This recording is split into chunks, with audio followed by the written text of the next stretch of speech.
Hai Assalamualaikum semua. Hari ni saya nak share sikit, kita nak buat case study. Case study, kita nak tengok kalau kita guna teknik buy on breakout. Buy on breakout. So untuk satu counter, kita cuba dekat counter Rubberex.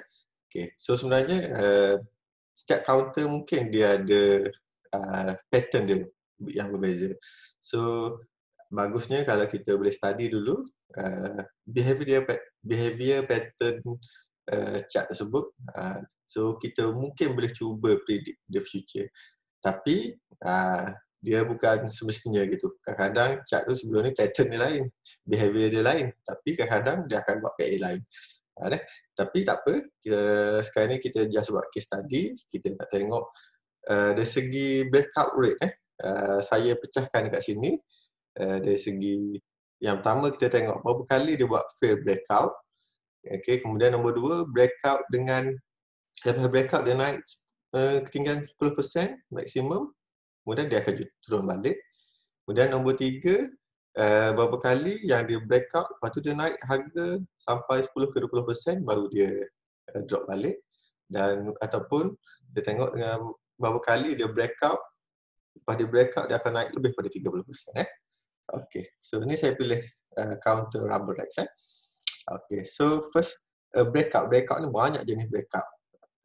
Ada breakout downtrend line, ada breakout resistance. So yang ni saya akan gunakan breakout resistance. Dan yang lainnya ada breakout all time high, ada breakout 52 weeks high, macam-macam. So yang ni basically kita akan test breakout resistance.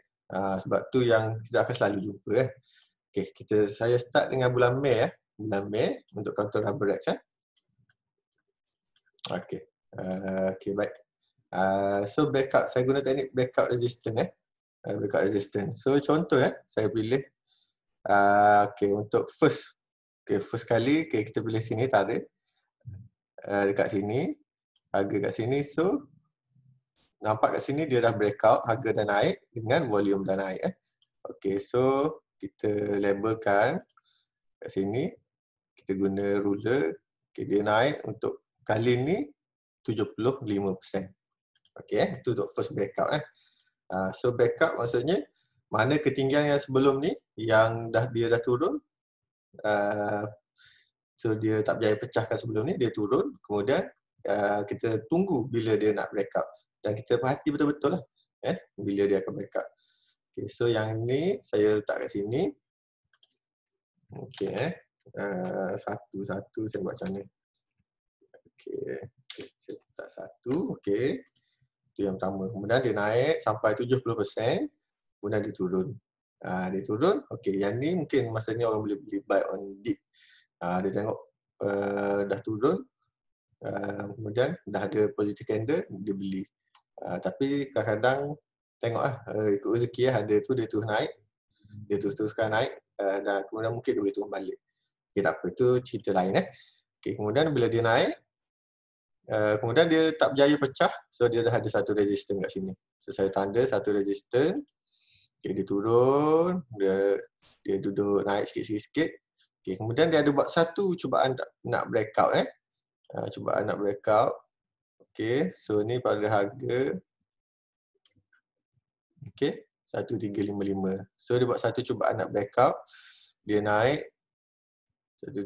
So ada satu, dia naik, dia pecah, kemudian dia turun. Okay, ada satu fail breakout kat sini. Okay, so saya tanda kat sini, ada satu fail breakout. Satu, saya tulis satu je. Okay.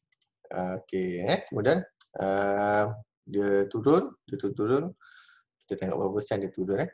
Daripada breakout point, dia turun. Okay. Paling banyak sampai 15%. Dia ambil masa dalam 11 hari, dia buat cubaan untuk breakout balik. Okay, so dia pecahkan yang seterusnya. Lebih kurang berapa hari dia? Dalam seminggu lah. Seminggu lepas tu. So kemudian dia naik, kita tengok berapa persen dia naik. Sebab dia breakout paling tinggi sekali sampai 76%. Okay. So saya letak kat sini. Ada dua pula. nombor 2. So basically yang ni dua-dua dah 70% Okey. Kemudian nombor 3, okey, kemudian dia naik, kemudian dia turun, turun. Okey, kemudian baru dia start naik balik. Okey. So ni nak consider sebagai breakout pun boleh. Sebabnya dia dah turun, dia naik, dia tak berjaya naik lagi, dia turun. Boleh kata sebagai breakout. Tapi tak obvious sangat. So saya tak nak ambil yang ni Okay, tak apa dia. So dia dah naik atas, kemudian sampai tahap yang ni, dia ada satu resistance resistance dia tak berjaya nak pecah. So dia turun balik. Dia naik, dia turun. Okey. Okey. So sini pun lebih kurang kita boleh buat sebagai satu resistance sebab dia tak berjaya nak pecahkan. Dia turun, okey, dia naik. Okey, yang ni dah ada satu resistance baru sebab dia tak berjaya pecahkan, dia turun, dia naik, turun, okey. Sampai tahap ni okey, dia akan pecahkan, cubaan untuk pecahkan beberapa resistance beberapa resistance. Okey. So kalau kat sini kita tengok bila dia pecah resistance kat sini, dia naik berapa persen yang paling tinggi. Okey. Okey, yang ni susah sikit sebabnya dia terus naik ke atas kan. Okey, tak apa. Okey, kita letak saja kat sini. Dia naik paling kurang paling tinggi sampai 6%, lepas tu dia turun balik ke 1%, tapi dia tak turun ke bawah line breakout tu kemudian dia terus naik. Tapi tak apa, yang ni saya letakkan sebagai dia breakout, dia naik kurang daripada 5%, 10%. Okey. Satu. Okey. Kemudian dia ada satu resistor kat sini. Dia naik. Okey, kemudian dia berlega-lega dekat kawasan resistor yang baru tu, yang dah resistor yang baru tukar jadi support. Kemudian dia pecahkan yang seterusnya, line resistor yang sini dia pecahkan. Okey, kemudian kita tengok berapa persen dia naik. Sehingga yang paling tinggi lah. So dia naik 30%. 30% paling tinggi sekali. 30%, okey. Kemudian dia turun. Okey, dia naik. Okey, so kat sini pun kita boleh consider sebagai breakout juga breakout jugalah boleh kata. Tapi tak convincing sangat sebab pendek sangat dia punya turun tu. Jadi nak ambil pun boleh, tak naik nak consider pun tak apa. Okey. So lebih kurang naik dalam paling tinggi sekali 10%. 10% lebih sikit. Okey. So ada satu. Okey. So daripada case study counter Rubberex so setakat ni kalau kita tengok, biasanya kalau kita okey, ada satu miss. Sorry. Ada satu miss kat sini. Kat sini ada satu breakout juga. Harga breakout. Okey. So bila dia breakout, volume pun masuk, kita tengok dia naik paling tinggi sampai 55%. Okey.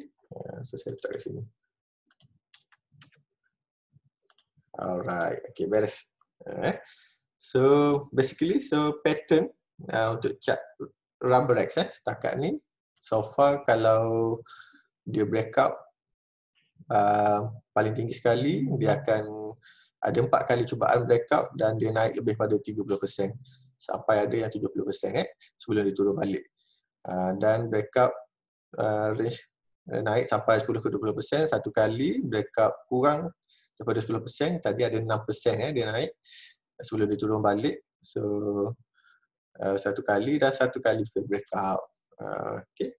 So jadi terpulang, kita boleh cuba guna teknik ni, tapi mungkin ada risiko untuk gagal. Sebab mungkin ada satu fail breakout. Jadi memang dalam saham memang tak ada satu orang kata teknik yang memang betul-betul power, yang betul-betul akan jadi. Gitu. Jadi kita kena ambil risiko lah. Macam itulah permainan saham. Okey. So kita boleh nanti boleh cuba study kaunter lain, kita tengok pattern dia. Kita tengok rate breakout dia macam mana. So kalau kita tengok dia rate breakout dia bagus, breakout yang berjaya bagus, so mungkin kita yakin sikit sebagai panduan. So ni sebagai panduan saja, sebagai untuk sharing sajalah bukan buy call ataupun suggestion untuk beli waktu breakout ke bukan Okay. So terima kasih semua. Assalamualaikum warahmatullahi wabarakatuh.